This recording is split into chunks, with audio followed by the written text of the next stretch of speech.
mais ensuite Pape xam nga administration Sénégal ni mel yow gis nga aujourd'hui rien que sooy réformer pour mu toucher l'administration sooy réformer pour mu toucher les fonctionnaires la fonction publique gis nga les résistances yi am parce que aussi mais tout ça ça demande des efforts et puis am na lu bare xam nga kilifa mën nga ñëw ñu tabb la fenn mais peut-être y a toujours un temps pour découvrir l'étendue des dégâts. 7 ans, mais la vie. Non, attends, 2012 ba 2019 non, attends, bu ñu fàtte bu 7 ans. 300 milliards. bu ñu fàtte ni président songu na nu affaire kër yi état bi doon loué nga xam ni nañ ma baal terme bi y avait du n'importe quoi là-dedans c'est des milliards songu affaire téléphone bi nga xam ni da nga doon gis ñaata milliards des dizaines de milliards la ñuy dépenser ci ay téléphones yooyu yëpp mu xeex ko. xeex yeneen ak xeneen ñëw léegi song affaire nu mu tuddati mbirum oto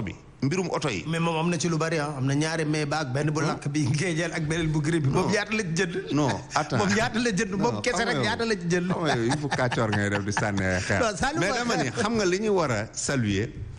mooy souci de transparence ak aussi jël responsabilité comme président ni mu koy defee oui y a un problème. et je vous dis qu'il y a un problème voilà le problème. mu jël lii laa jël ay décision pour song ko mu dañ parce que mënuñu d'accord continuer askan bi ñuy jël ay dizaines des centaines de milliards. gis naa di ko jënd ay oto ay ñu ci dépenser ay carburant ak yu kenn xamul. donc loolu mais nañ saluer au moins loolu maintenant soo saluer loolu pat ni ko d'accord même yéex na xam nga li am importance mooy fu muy mujjee est-ce que duñu toogaat fii ba su fekkee nag léegi dafa ni décision yi laay jël lii dañ koy arrêter lépp. suñ toogee fii ba 6 mois wala at li ñu doon wax ni décision yooyu la ñuy def pour diminuer le train de vie de l'État amul benn askan ñu doo ko mën critiquer mais au moins nañ ko ne d'accord jox nañ la satisfait gis nga benn def nga état des lieux baaxul jël nga ay matukaay yu radical pour dindi loolu ñu ngi toog di seetaan léegi si dans quelques mois dans 1 an affaire bi sotti ñu ni bravo maintenant su fekkee sottiwul ñu ni donc kooku ay waxu comme li ñu doon ay propos de campagne la woon rek. ayca léegi ñoo si situation économique réew mi. métti na de. am na suñu mu metti am na suñu ñëpp déglu ma wax la. am na suñu mu metti am na suñoo xam ni am na évolution si ñoom am na suñoo xam ni baax na mais il faut que situation réew bi am suñu metti parce que c'est ñu ne état bi ñu ne banqueroute la nekk. non c'est la xam nga c'est la conjoncture mondiale amul fenn fooy dem. ca Trump ca Macron ca Merkel ak feneen foo xam ni amul ñaxtu mais xam nga lu mel ni ay BAD lu mel ni ay FMI mais ñooñu Sénégal moomu leen ñooñu Sénégal mënu leen manipuler donc ñooñu ñi nga xam ni ñooy bailleurs de fonds yi xaalis bi Sénégal di leb pour liggéey dëkkam président di ko leb pour liggéey dëkkam ñoo koy lebal suñu ñëwee def ay visite ay inspection ñëw ni y a pas péril à la demeure mais xanaa ñu mën am présomption bu baax. ah non mais soo xoolee dernier rapport banque mondiale def na leen niveau plafonnement dette bi doy na sëkk ba tax Boun Abdallah Dionne sax ne. banque mondiale géré wul suñu dëkk ba wax la mën a ko déet. dama lay ñoo lay lebal de xam nga yow man ak yow ñoo bokk demin. depuis plus de 20 ans. maa nga xam da ngay liggéey nekkoo di business. pas pour nga tabax amoo 100 millions yow mobilisé. da ngay leb banque di la dagg weer di la teg ay taux d'intérêt nga tabax mais leb man ak yow suñu nekkee yow nga leb pour tabax sa kër ba pare di ko dafay ñetti at xam nga am na foo dugg si njaboot yaa ko moom man ma dem leb ni yow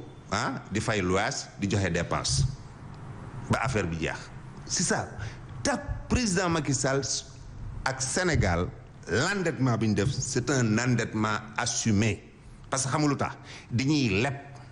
pour liggéey ay infrastructure liggéeyal askan bi liggéeyal génération future. ba ci terre xam nga terre loolu moom ku guddul fan du ko gis. Pape xam nga Dakar gis nga ni ma entonnoir dañuy. mais ba tey jii da nga koy gën a def entonnoir. non déglu dañuy Dakar du ñu def loo xam ne ay infrastructure yoo xam ne dina désengorger parce que Dakar xoolal presque bi entonnoir la ñëpp jógee ci banlieue bi de Rufisque consort ñoo engorgé wu problème de circulation yi Pape man sama kër ak soleil 7-8 kilomètres la mais Pape dinaa def waxtu parfois wala waxtoo genn wàll ba nga xam nga parfois nan lay def damay ñëw ba rond point pont Hann bi woote sama service gis nga coursier ñëw ak scooter taal ma wàcc sama oto mu toggee ma dem mais yooyu il faut que ñu di léegi su waree ñu leb 600 milliards pour defar loo xam ne plus de 600 milliards non plus c'est su yaboo su fekkee ensuite coût embouteillage yi wax nañ milliards yi muy coûter à l'économie su soxlaawee ñu leb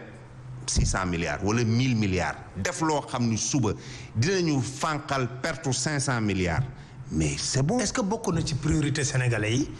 xam nga yow yaa ngi wax terre ñu ne courant moo koy dawal nga ñëw fii yow hausse électricité baa ñuy bëgg a rey mais Pape te pare on nous disait que la Sénélec est très bien gérée. Pape am nañ yaakaar que quand même su soobee yàlla vers 2023 2024 quand même nañ am pétrole ak gaz boo xam nga am nañ ko fi mu nekk ñëpp na nañ am nañ ko mais loolu dina indi koppar su koppar boobu ñëwee. mais li muy compenser bare na trop priorité sénégalais yi xam nga woon su ma déggee ñun toujours est-ce que priorité sénégalais yi damay ni sénégalais yi le 24 février 2019 seen priorité yëpp dañ ko dugal ci benn bulletin sànni ko ci urne bi priorité yëpp tànn benn nit mais président boobu sénégalais yi tànn moom moo war a mën xam priorité te loolu la définir di dawal politique boobu donc mais la définition des priorités ne rencontrera jamais une unanimité parce que yow mën nga samay priorité Pape ak say priorité du benn mais nag la contradiction c'est que man ak yow on dépend d'un seul président de la République Macky Sall. mooy tànn lu ko ne. mooy tànnoo léegi nag ci ni muy tànnee entre les priorités de Pape Alé ak les priorités de Yakham toujours foofu dina am contradiction léegi Yakham comme wax nañ ci kii bi ñu jeexalee dialogue national bi am nga ci yaakaar bu baax xam lu tax ma am si yaakaar su lépp départoon début ba fin ba tey ñu ni tout est bon sama xel dina tey mais Pape moi je pense que les bonnes choses émergent des contradictions su ma gisee ay contradictions ci biir ay xëccoo damay ni looloo gën a dal sama xel. mooy débat d'idées yi. contradiction et puis moi je pense que aussi beneen affaire bi gën a dal sama xel fondamentalement soo xoolee le personnel c'est un personnel de qualité ñi nekk foofu acteurs yi nekk foofu ay nit lu yoo xam ni am nañ capacité waxante dëgg. est-ce que jàpp nga sincérité am na ci. Pape la politique et les calculs sont des voisins de palier am na sincérité am na ay calculs mais évidemment parce que opposition bi que ça soit l'opposition douce que ça soit l'opposition douce non comme on dit les gens qu'on dit l'opposition douce que ça soit l'opposition radicale que ça soit le pouvoir que ça soit les neutres que ça soit la société civile mais kenn ku nekk da nga am sa ay calcul da nga am sa ay loo bëgg. majorité bi am ay calcul. majorité évidemment parce que nañu waxante dëgg on est en politique on n'est pas dans un couvent politique dafa ànd ak calcul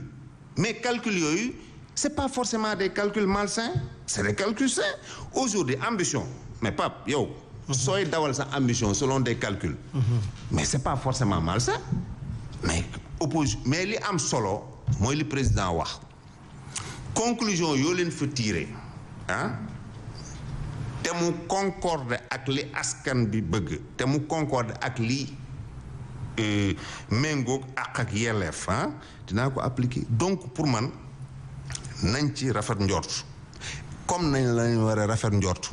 ci affaire lii musiba bi commencé dugg fii que on a des gens assez compétents et puis on a une certaine bon am na ñaan dara la ci que on va le vaincre moi je pense que ce dialogue là am naa si yaakaar dama la ko wax xam nga lan moo doon tey sama xel dès le départ rek ñu ni benn wii loo wax ñu ni opposition d'accord na pouvoir d'accord na xam nga loolu ci politique en général c'est rare mais soo gisee ñu am ñuy ñagas mais il y a des avancées donc je pense que li ñu war def mooy tant au niveau de la sensibilisation ñun taskatu xibaar yi tant au niveau des acteurs ñu xaraat l'intérêt parce que ce qui doit sortir de ce dialogue national